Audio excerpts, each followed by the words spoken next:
Good morning, dear students. Today we will learn some examples of operating system, or we can say some commonly used operating system nowadays. Okay, now our first operating system is MS-DOS. The full form of MS-DOS is very important. MS-DOS stands for Microsoft Disk Operating System. As the full form suggests, this operating system is developed by Microsoft. Now, this operating system is a single user, single tasking operating system. It means only one user can work on this operating system and it can do only one work at a time. It has a CUI interface. I have already told you what do you mean by CUI interface, which means each instructions given to a computer by typing commands from keyboard. Okay, it is made of two primary components, that is kernel and the command interface. The kernel represents the central and the most important part of the operating system. Now student, basically there are two parts of operating system. Okay, now we know that what is operating system. Operating system provides an interface between hardware and user. Okay, we know that. Now operating system is also divided into two parts. One is kernel and second is shell. SHELL shell. Now the part which is closest to hardware, the part which is closest to hardware is called kernel, and the part which is closest to the user is called shell. Okay, so there are two primary component, that is kernel. Kernel means the part of this operating system which is close to the hardware. Okay, so the what are the two primary component, kernel and the command interface. That particular command interface is a shell. Okay, the kernel represents the central and the most important part of the operating system. Why it is the most important part? Because in actual kernel is dealing with the hardware. Okay, so this is all about the Microsoft operating system. Now Windows, that we know that it is the most commonly used operating system for the personal use. Okay, so Windows is a series of operating system developed by Microsoft. It is also developed by Microsoft Corporation. It is a user-friendly GUI interface. Okay, we know that the Windows is a GUI operating system. Now, the operating system that I am using in my computer is a Windows operating system, or it is a GUI operating system, and it is very user friendly, which means that instructions given to a computer by clicking on the icon. This is the meaning of Windows. Okay, now the first version of Windows was introduced in 1983. Okay, nowadays what are the some example of Windows operating system? Windows 7, Windows XP, Windows Vista, Windows 8, Windows 10. What is the latest version of Windows 10 that we are using? Windows 10. Okay, when the first version of Windows was released in 1983. Okay, now, but the point is that Windows is not a free operating system and it is also not open source operating system. Okay, so that's why Linux is a alternate of Windows operating system. It is the most popular open source community developed operating system. Now, Windows is not an open source operating system. We I have already told you the meaning of operating system in my previous classes, and open source means a software which source code is easily modified. Okay, जिसका source code हम easily modified कर सकते हैं ना, उसको क्या बोला जाता है आपका ओपन सोर्स ऑपरेटिंग सिस्टम बोला जाता है. Okay, now point is that let us suppose कि अगर कोई कंपनी है, सोर्स कोड एक्चुअल में क्या होता है, a code which is developed by a developer is called a source code. जो भी सॉफ्टवेयर डेवलपर जो कोड लिख रहा है वो कोड क्या होगा, हमारा सोर्स कोड होगा। और आफ्टर कंपाइलेशन वो किस में कन्वर्ट हो जाएगा, ऑब्जेक्ट कोड में हमारा कन्वर्ट हो जाएगा। ठीक, so this is the all about the, जैसे लेट अस सपोज ये एक पेज है।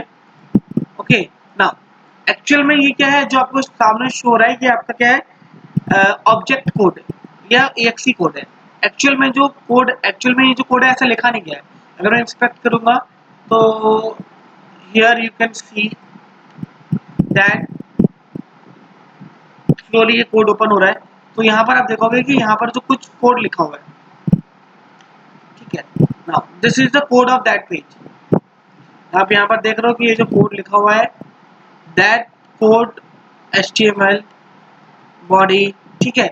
एक्चुअल में ये जो कोड है वो ये लिखा गया है। तो ये जो कोड आपको दिख रहा है, that code is source code. और इस कोड में अगर मैं चेंज करूंगा, लेट अस सपोज यहाँ पर जो है कलर, यहाँ पर देखो कलर यहाँ पर दिया हुआ है। अगर मैं कलर यहाँ पर ये चेंज कर दूं तो यहाँ पर ऑटोमेटिकली इसमें चेंज हो जाएगा, ठीक है। तो यहाँ पर फॉन्ट साइज जो है वो स्मॉल लिखा हुआ है, ठीक है। हाइट यहाँ पर दी हुई है, कलर्स यहाँ पर दिए हुए हैं, एवरीथिंग इज गिवन हियर।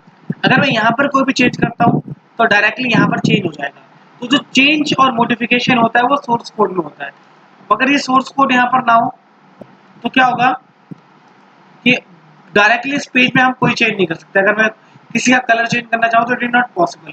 वो कहाँ से चेंज होगा, सोर्स कोड से, ठीक है। तो ये जो आपको सामने दिख रहा है दिस इज EXE कोड और object code you can say. और यहाँ पर जो मैं आपको दिखा रहा हूँ जो अब खुल के आएगा, that code is a object source code. तो अगर किसी भी कंपनी जो है अगर वो अपना सोर्स कोड प्रोवाइड करेगी तो क्या होगा, उसके कोड में चेंजेस और मॉडिफिकेशन किया जा सकता है।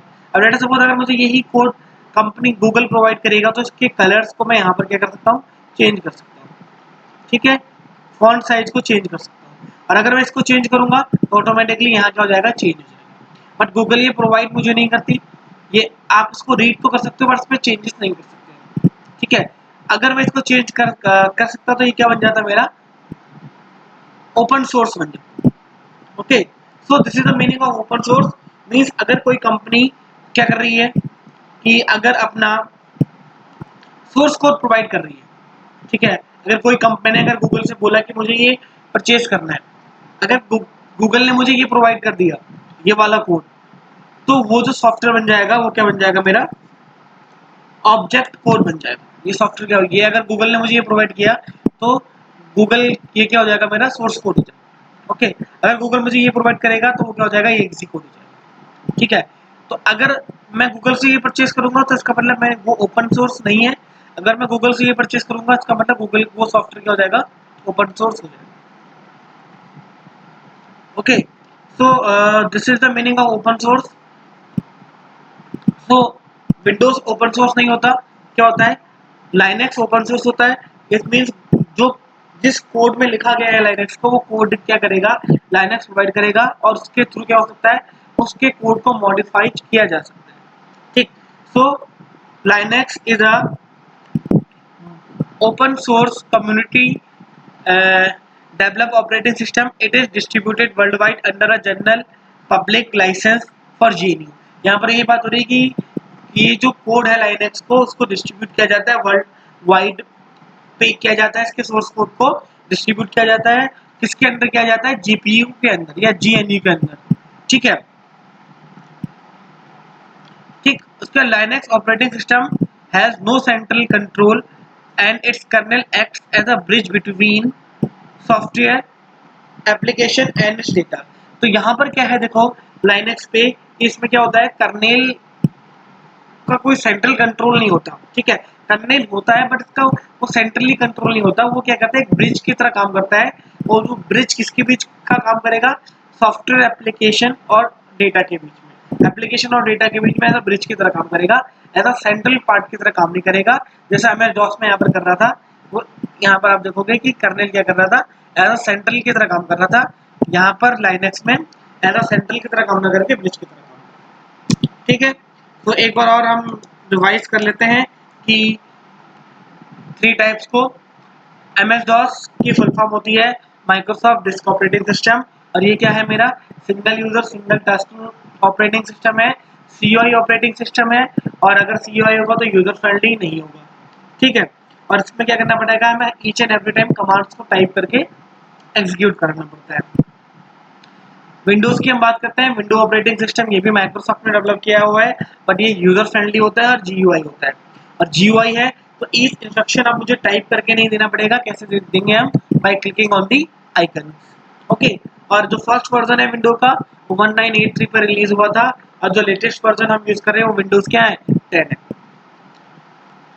फिर हम बात करते हैं लाइनेक्स की। लाइनेक्स क्या होता है, ओपन सोर्स होता है। विंडो और लाइनेक्स में यही फर्क है, क्योंकि दोनों लाइनेक्स भी GUI होता है, बट विंडोज क्या होता है आपका ओपन सोर्स नहीं होता, और लाइनेक्स क्या होता है ओपन सोर्स होता है। अब ओपन सोर्स से क्या मतलब है कि अगर कोई सॉफ्टवेयर का अगर हमें सोर्स कोड मिल रहा है तो वो सॉफ्टवेयर क्या बन जाएगा, ओपन सोर्स बन जाएगा। अगर मुझे उसका EXE कोड मिल रहा है तो वो क्या होगा, ओपन सोर्स नहीं होगा। तो विंडो का हमें EXE कोड प्रोवाइड होता है, इसलिए वो ओपन सोर्स नहीं है। लाइनेक्स का ओपन सोर्स प्रोवाइड होता है, तो वो क्या होता है, मेरा ओपन सोर्स होता है।